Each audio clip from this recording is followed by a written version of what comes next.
there's this game out there that's supposed to be it's really popular with like kids and I guess some adults. It's called Fortnite. I have no idea. Like I didn't have any idea what it was. So I Googled it and then I asked my kids, like, kids, are y'all playing Fortnite? And I didn't think they were because I'm really good about keeping up with what they're playing with. But basically it's like a free game and you go on there and it's like a virtual reality world, I believe. And the way they make their money is they make you buy things. And one of the things they make you buy is popular dances. And so their business model is basically bring you in for free and then make you pay for everything else. And those things include dances. The dances aren't called, like we might know it as the whip, the nay-nay, the Superman, but they have it as a different name in the game. And what they don't do is they don't credit the artist who created the dance, and they don't use the song that goes along with it. And that right there has a lot of artists kind of salty about it. I know that on Twitter, who is it? You have Chance the Rapper, and I like me some Chance. I love me some Chance. He's really great. He was like, Fortnite should actually put the songs behind the dance so that basically the artists can make money. So if they were putting the song behind it, that means they would have to get a license for the song, and the artists who they are basically making money off of will get paid too. But they're not doing that.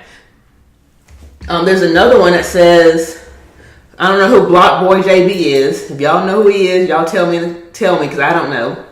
It says, every time someone does my dance, they give credit to Fortnite game, but they're not creating anything. So the game is basically taking the money and credit for something that's mine. And I feel you on that. Like, you created this, you made it popular, which is why it got in the game in the first place, and you're not getting anything out of it. And so one of the Twitter users said, well, if Fortnite is out here stealing all the rappers' dances, why haven't they touched Soulja Boy moves? And Soulja Boy responded back, because I own my own dance. Any copyrights, they got to cut a check.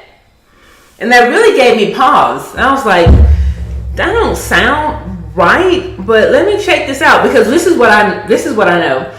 I know you can get a copyright for choreograph, but it has to be, it's not just individual dance moves. And I'm going to give you the elements for that. That's lawyer talk. You know, us lawyers, we love some elements. We love being able to say, this has happened, check. This has happened, check, check, check, and making sure all those checks. And we love some elements, and that's basically what elements are. So they are looking for rhythmic movements of one or more dance bodies in a defined sequence and defined environment. You have dancers, and they're moving in a defined sequence, and they're in a controlled environment, like a stage. That's element number one. The series of dance movements or patterns are organized. They're organized, they're coherent, they're expressive. You know, they're not just dancing, they're telling a story somewhat.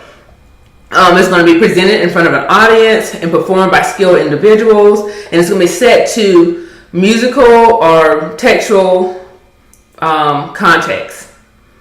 All right, so when you think about something that can be protected, think of the Nutcracker. That can be protected, and it actually was protected, but the copyright on that expired. In the United States, and I'll tell you this, in the United States, we didn't recognize it as protectable until, I think, after 1978. But this is what choreographed copyrights do not protect. This is what does not fall under that right. They don't protect individual movements or dance steps. Someone on my Instagram page was just like, well, this is true, then every time an athlete did a little victory dance, they would be able to stop someone. It doesn't cover celebratory end zone dances, so, you know, no dances like that. It doesn't cover general exercise routines, and it doesn't cover yoga poses and sequences. So I think about those people who put in the time to create athletic exercises. It doesn't cover that. Now, so what that's telling me is that Soulja Boy doesn't have a copyright to his dance. And I actually looked it up. Like, I went to copyright.gov and I was like, what is he talking about? So I'm searching. He has had copyrights for his music, but there is no copyright for his dance, and he would not be able to get one even if he tried. there is another defense that I was thinking about as I was looking into this story.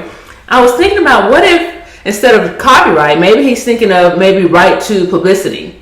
So with right to publicity, what that does is it gives an individual the right to exploit and make money off of their name, their likeness, their image, their signature, or just any aspect of their personality. And I was like, man, that might be a good defense if someone can say, well, this dance is something that people associate with me. Because when people see these dances, they're referring back to Snoop Dogg, they're referring back to Soulja Boy, they're referring back to the original creators of the dance. There's some good examples of right to publicity. Vanna White, if you guys watch Wheel of Fortune, I used to watch Wheel of Fortune with my grandmother. And Vanna White is the lovely host who comes up and she just like this, and she turns the letters as people call out the letters. Well, Samsung, she had to sue Samsung. I think they contacted her and she turned them down, and they end up making a commercial with a robot that was basically the Vanna robot. And she sued them saying that you used my likeness and you didn't pay me for it, and she was successful. Right of publicity is becoming even more popular because you think, after Michael Jackson died, they began using holograms of him, and that's his likeness, right? And so now Michael Jackson's estate and the IRS are really fighting over what the value of his right to publicity is. Like, they're trying to figure out how much value, because I read that his estate was valued at like $10,000, but when you add this right of publicity on there, meaning the fact that they can charge someone to use his hologram or project his image into a movie or video or something, that brings it up. Robin Williams, who passed away after Michael Jackson, he actually left his right of publicity to a charity, meaning that if they want to use a hologram of him, or if they want to shoot him into a video or something, or use his voice for anything, they have to go through this charity to get their permission. And so I think that rather than talking about having a copyright, they should be looking at right of publicity. There's a state, Indiana, says that someone can sue for right of publicity if the infringement happened anywhere in the state. Meaning that if somebody logged in and played the game in Indiana and used one of these dances, I'm thinking that maybe there has to be a remedy. You can't just use someone's likeness, which is what they're doing, and profit from it without giving them any type of compensation. Like, they're trying to work their way around the system, and somebody needs to stop them. That's that. So the bottom line is, no, Soulja Boy does not have a copyright to his dance move, and I think there might be another remedy where he and other artists can get some type of relief. The other thing we're talking about is Colin Kaepernick. He, a couple weeks ago, he became the face of Nike's new campaign, and in the last week, he filed a trademark for his face. It has his image, and he filed an intent to use application, and that intent to use application says that I'm not using this mark now, but I have a bona fide intent to use it in the future.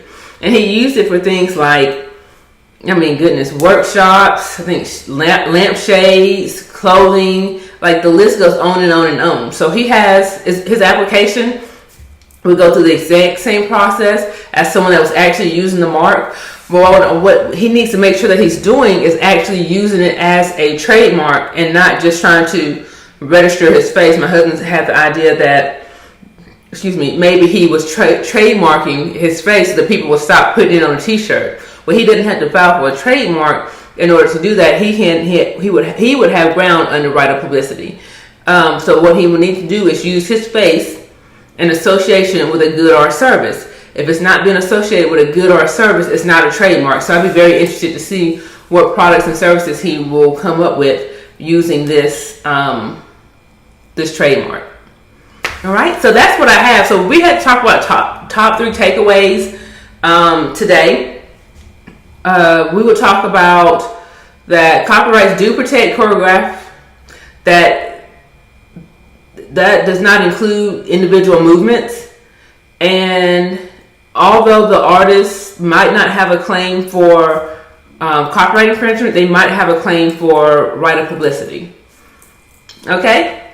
All right, that's all I got for you. If you have